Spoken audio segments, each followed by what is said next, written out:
I've helped hundreds of players get their first wins in Warzone.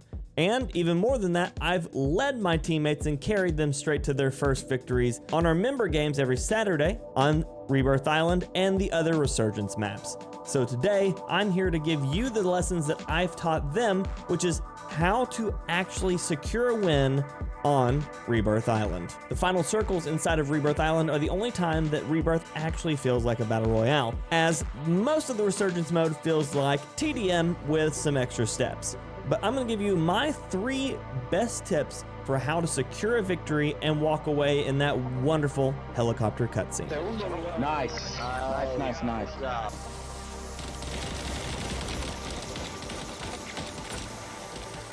Close to not going hunting this weekend if we can get 2 dubs.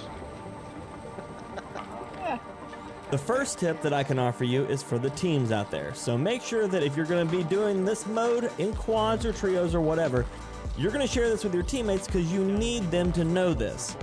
And one of the most important things that you can do as a team is communication. Now, clean, easy comms are going to be the best way to make sure that people know what's happening and how to respond.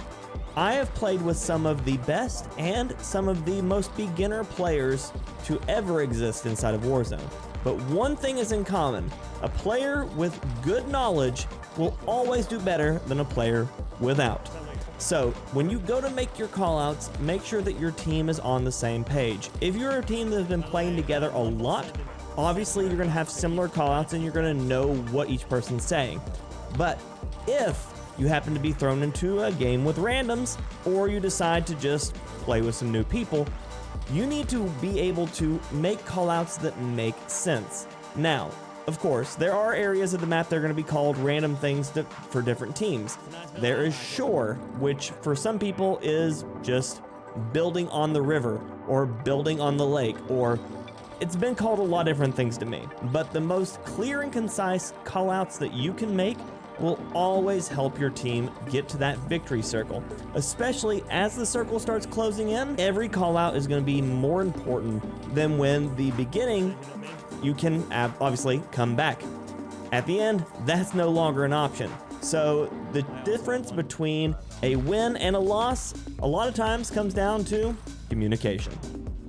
Tip number 2, this is for both solo and squad gameplay, and I think that this one is probably going to go a really long way, especially for solidifying those in-game wins, and that is learning circle rotations and how to abuse them. When it comes to circle rotations, the game has predetermined where the circle is going to go by the time that the match starts. So that means that even if you don't know where it's been, you can generally guess where it's going to go if you've played more than 10 rounds. But the problem is a lot of people don't pay attention to where the circle is going while they're playing. They just look up, see where it is, and start running. So this part 2 is going to have 2 parts to it as well. First off is every game that you play inside of Rebirth, make sure that you're paying attention to not only where you are in the circle, but where it sends you when the zone starts to collapse. Because there is a pattern to the way that the circles work. Because there is only so many different ways that this game can end, it's going to start to see a repetition in the way that those circles close. And you can absolutely abuse that. So even the best players that I've played with oftentimes forget how the circles work. So taking a look at the circle, the smaller side between 2 circles is going to be the side the circle is heading towards. So if you have one big circle and one little circle, the closer edges are always going to be towards where the circle is going. So prioritizing the highest ground that you can inside of the double circle is going to slowly just whittle away at the ground that your enemies can move up on. And they're going to help you remove them from the game before they get a chance to do the same for you. And then part 2 to that is, after you've learned the circles, learn to abuse them properly. It's not enough to just have the high ground. If you have the low ground and you know that the enemy team is going to have to get pushed off of the high ground, you actually have the advantage if you'll just buy a little time. So don't rush into fights immediately if you know the circle is moving towards you and away from the problematic teams.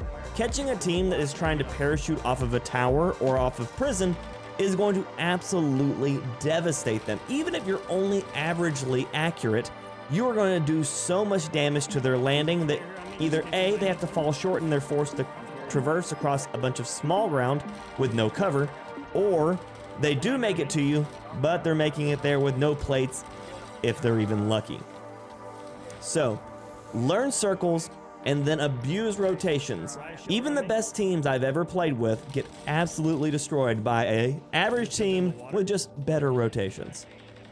And the final tip, and this one is probably going to change the way that you play the most, and most likely is going to be the reason why you keep losing the end game on Rebirth Island, which is you don't have to finish every fight at the moment when it starts. So choosing to go into a fight is oftentimes either a necessity because you're being pushed together, or out of choice because you feel like you need to remove them from the game instantly.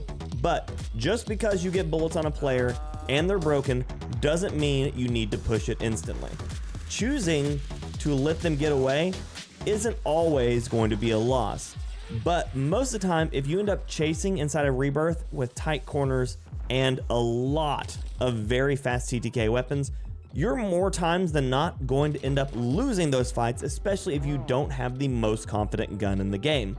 So choosing to whittle down your opponent and play the circle properly will do significantly more for your success rate than just barrel charging down players. Now I know you'll see streamers, even myself, just full send teams, walk away victorious, and honestly, I don't even know why we do it or how we get successful at doing it.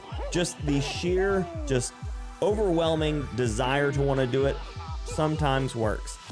But what you didn't see is the thousands of times I failed attempting to get that done. And well, let's be honest, if I'd have been a little bit more patient, I would have won a lot more of those rounds.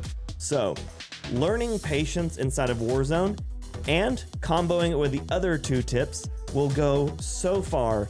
You'll be winning your Rebirth rounds in no time. You'll have your Rebirth nuke, and hopefully you'll get a little bit of fun back inside of Warzone. And for those unaware, we are returning to Verdansk and a lot of other things when Black Ops 6 drops. So if you're looking for the information for what is coming inside of Warzone instead of what you need to be doing in it now, well, I've got that information for you right here.